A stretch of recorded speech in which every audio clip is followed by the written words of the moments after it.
মাছ ধরার জালে আটকে পড়ায় একটি বিষধর কেউটে সাপকে উদ্ধার করে নিরাপদ জঙ্গলে ছেড়ে দিল বন্যপ্রাণী উদ্ধারকারীরা।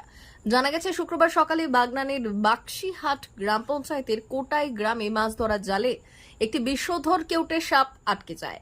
স্থানীয় বাসিন্দা রাজা মল্লিকের বিষয়টি নজরে আসলে তিনি বন্যপ্রাণ উদ্ধারকারী সোমনাথ ঢালিকে খবর দেন।